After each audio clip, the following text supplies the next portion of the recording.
This is London's Alexandra Palace. It welcomes millions of visitors through its doors each year for live music, sports, theatre, comedy and other shows and exhibitions.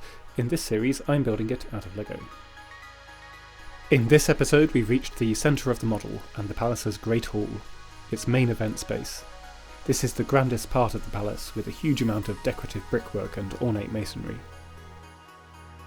We're going to start with the side wings of the Great Hall. These are constructed similarly to the sections so far, building up fairly conventional brickwork on top of a couple of plates. In this section of the model I wanted to capture as much as possible of the patterns created using different colours of bricks. Of course, at the scale I'm working I had to simplify somewhat, but I wanted to at least represent all the main features. I thought I could represent these corners each side of the arches above the doors using some wedge pieces, but that would mean getting two of those pieces to perfectly fit together. This is possible, but required some careful positioning with quite a bit of supporting structure. The wedges require a half plate offset provided from below by a headlight brick and from the side by this 1x4 bracket piece, leaving a perfect one stud square to be filled with a tile piece facing outwards.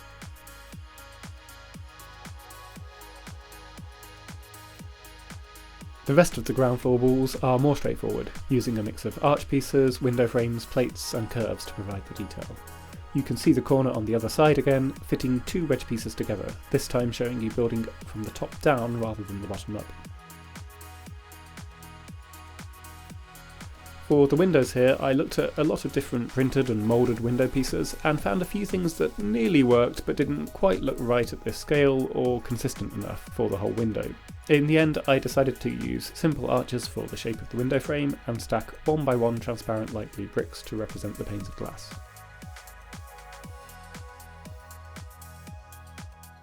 The huge oversized doors on the ground floor of the palace have these distinctive porthole windows, represented in the model with 1x1 Technique bricks. The columns on the first floor are similar to those we've seen in the West Tower, and are built in the same way with cylindrical bricks. Now we come to the next piece of decorative two-colour brickwork. Here I lay down a base of jumper plates before building up the pattern with a few different shapes of tiles.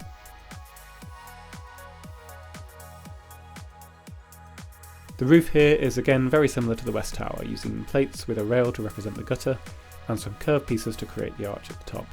The rest of the roof is regular bricks and tiles.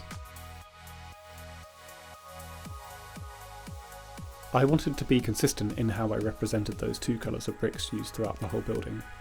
Lego's tan colour was clearly a good match for the main bricks. The highlight colour is quite orange, and something like medium nougat might have been a better match. But towards the end of the design I went through all the components I needed, and the closest colour in which they were all available was this dark red, which is less of a close match for the real building but still looks good as a contrast to the tan. We're going to need to connect this section to the colonnade that we've already finished. I want that connection to be strong but easy to take apart for transport, so I'm hiding the join here behind this small tower-like feature. The top of the tower bridges the two sections, resting on a few studs each side, while the front of the tower holds everything in place via Technique pins. The first floor windows of the palace are blacked out, or at least I've never seen them illuminated, so I'm using a wall of black bricks immediately behind them to stop light passing through, and similarly for the doors on the ground floor. Finally, some long Technique bricks will provide some structural support as we build out the rest of the Great Hall, with pins to attach a wall mounting hook later. Here I'm going back to the colonnade section to build a sturdier end wall to which to attach that tower facade. This was one of the areas of the model that I consciously didn't try to detail out in the digital design in advance. Since it's all hidden from view and didn't involve any awkward details or offsets, I was confident I'd be able to just build something sensible from generic bricks when I got to it.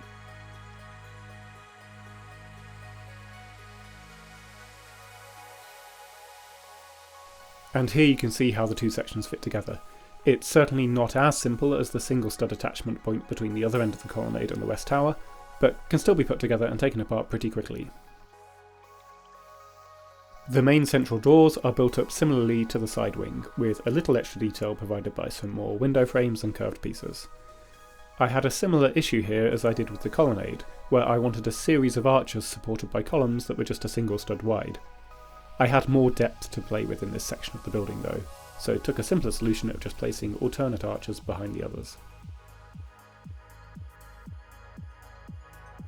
As before, I'm using a mix of headlight bricks and brackets to provide the right offsets for those awkward corners with two wedge plates held together.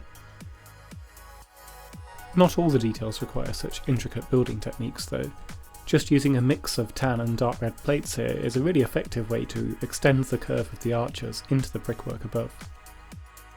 Beyond that, it's just regular bricks, more of those plates with rails to provide the gutter, and more keystones created with plates and curve pieces. The balcony above uses these fence pieces for the stone balustrade, and has our next instance of the same decorative brick motif, created in the same way as before with rectangular and round tiles on top of jumper plates.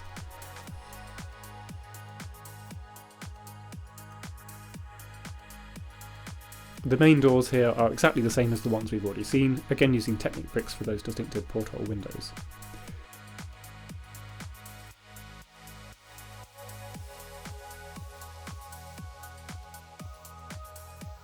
There's just enough space remaining to fit a single stud thick wall of black bricks to prevent light passing through them.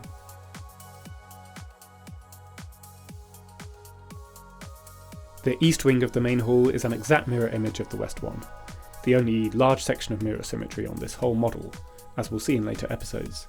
So it's built in exactly the same way, with reference to the side I'd already built, especially for the edge wall to connect to the colonnade, which was never in my digital design for the model.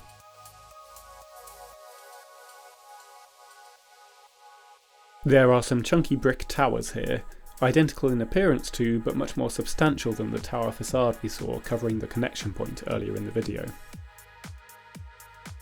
These will ultimately support the huge main roof here. They will also have the two wall mounting hooks directly behind them to take the weight of this section of the model.